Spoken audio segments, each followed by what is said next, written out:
இப்போ விக்கிரவாண்டி இடைத்தேர்தலை பொறுத்த வரைக்கும் வெற்றியை தீர்மானிக்க போகுது.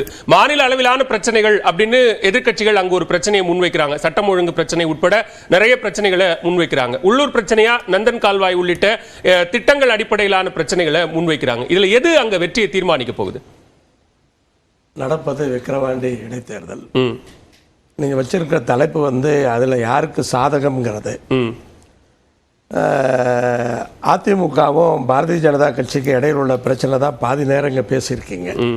ஒரு வாரமா இதைத்தான் பேசிட்டு இருக்கீங்க. இல்ல வாக்குகள் யாருக்குன்னும் போது அதாவது டிபேட் இருக்கிற தலைப்பு வேற.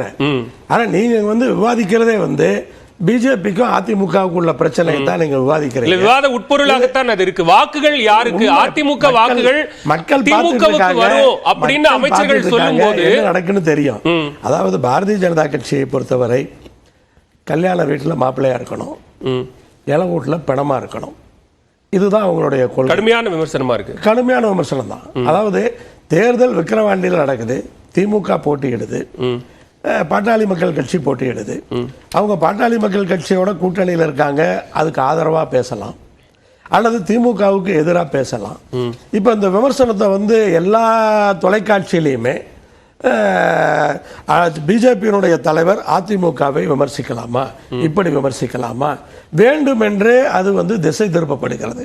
அப்ப அதுக்கு என்ன நம்ம பேர் சொல்றது? இன்னொன்று பார்த்தீங்கன்னு சொன்னா, உலகத்திலேயே பாரதிய ஜனதா கட்சி தான் யோகியமான கட்சி, நேர்மையான கட்சி. வேற உலகத்தில் எந்த கட்சியுமே நேர்மையான கட்சி இல்லை. ஏன்னா எம்எல்ஏக்களை விலைக்கு வாங்குறவங்க அவங்க தான். கட்சிகளை பீகாரில் உடைப்பாங்க, மகாராஷ்டிராவில் உடைப்பாங்க, கர்நாடகாவில் கூட்டணிகளை உடைப்பாங்க. இது மாதிரி எல்லா இடத்துலையும் உடைக்கிற கட்சி. ஏன்னா இது நியாயமான கட்சி, நேர்மையான கட்சி. அதனால் நேர்மையாக தான் பண்ணுவாங்க. சண்டிகார் மேயர் தேர்தலில் அங்கே இருக்கிற அதிகாரியை வச்சே திருத்துவாங்க, ஓட்டையே திருத்துவாங்க. அப்புறம் கோர்ட்டுக்கு போய் தான் மேயர் மாற்றி கொண்டு வந்தாங்க. இதெல்லாம் நேர்மையாக செய்யக்கூடிய இந்த வேலைகள். அப்புறம் உத்தரப்பிரதேசத்தில் பீகாரில் பார்த்தீங்கன்னா கட்டிய பாலங்கள்லாம் இது வரைக்கும் 10 பாலத்துக்கு மேலே உடைஞ்சு விழுந்துருச்சு. இன்னும் எத்தனை பாலம் உடைஞ்சு விழுதோ சரியில்லை. ஏன்னா நேர்மையாக அங்கே நேர்மையாக கட்டிட்டு இருக்காங்க. நீட் தேர்வை நேர்மையாக நடத்துறாங்க. அதில் எந்த குளறுபடியும் கிடையாது.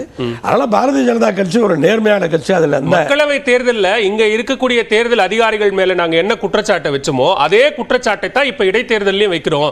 நாங்க ஒன்றும் அதுல மாற்று கருத்துலாம் எங்களுக்கு இல்லை அப்படிங்கிறத கேட்கிறேன். அதாவது மக்களை இது இந்த தேர்தலில், மக்களவை தேர்தலில் ஏதாவது அவங்க கட்சியினுடைய தேசிய தலைமை அல்லது பிரதமர் அவர்கள் அல்லது உள்துறை அமைச்சர் அவர்கள் எங்காவது தமிழ்நாட்டிலே தேர்தல் ஒழுங்காக நடக்கவில்லை என்று எங்கேயாவது பேசியிருக்கிறார்களா?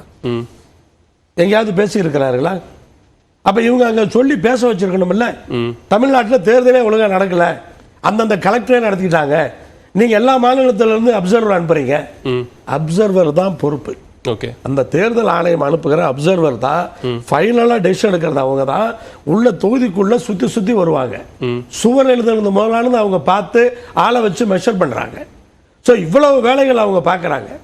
ஆனால் ப்ரொசீஜர் கலெக்டர் பண்ணாலும் அந்த பொறுப்புங்கிறது அவங்க தான். அப்படிதான் நடத்துறாங்க.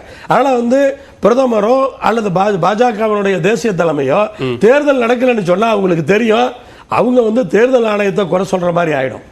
அதனாலேயே அவங்க அதை பத்தி எல்லாம் பேச முடியாது.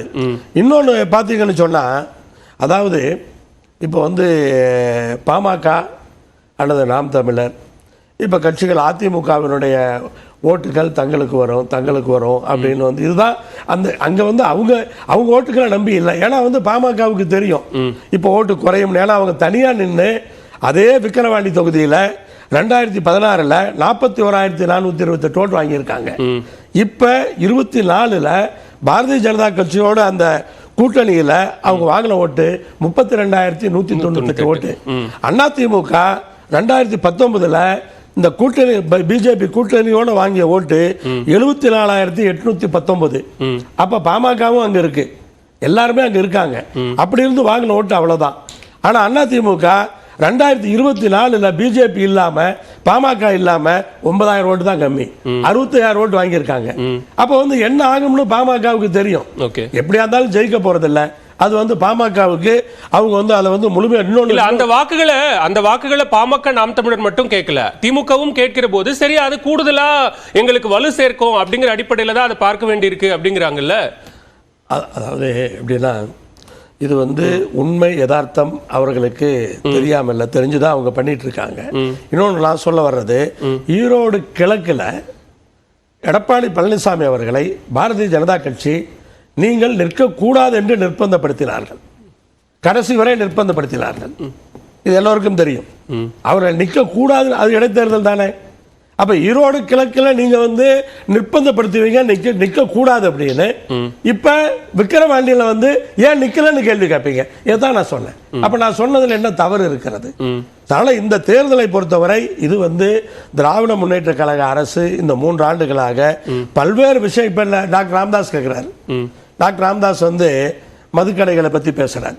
மதுக்கடைகளை பத்தி பேசும்போது நான் கேட்கிறேன், பாட்டாளி மக்கள் கட்சி இத்தனை முறை கூட்டணி மாறி மாறி பல கட்சிகளோட கூட்டணி போட்டிருக்காங்கல்ல, ஏதாவது ஒரு கட்சி கூட்டணி போடுறப்ப நாங்க உங்க கூட கூட்டணி போடணும்னா மதுக்கடைகளை நீங்க வந்து வந்த உடனே கையெழுத்து போட்டாதான் உங்க கூட கூட்டணிக்கு வருவோம் அப்படின்னு நிர்பந்தத்தில் எங்கேயாவது கூட்டணி போட்டிருக்காங்களா?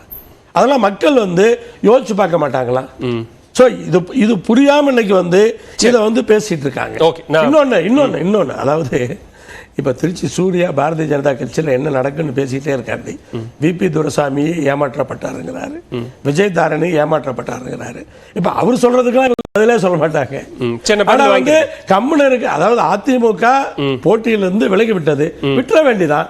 இவங்க திமுகவுக்கு எதிராக கூட்டணி வேட்பாளர், திமுகவுக்கு எதிராக பாஜக போட்டியிலிருந்து விலகல, கூட்டணி வேட்பாளர் அதிமுக போட்டியிலிருந்து விலகி விட்டது. எடப்பாடி பழனிசாமி அவர்கள் தெளிவாக சொல்லிவிட்டார், எங்கள் கட்சி தேர்தலை புறக்கணிக்கிறது என்று. அவர்களுடைய வாக்காளர்கள் என்ன செய்ய வேண்டும் என்று அவர்கள் சொல்லவில்லை, இதை செய்யுங்கள் என்று சொல்லவில்லை. அவங்களை விமர்சனம் பண்றதுல என்ன அர்த்தம்?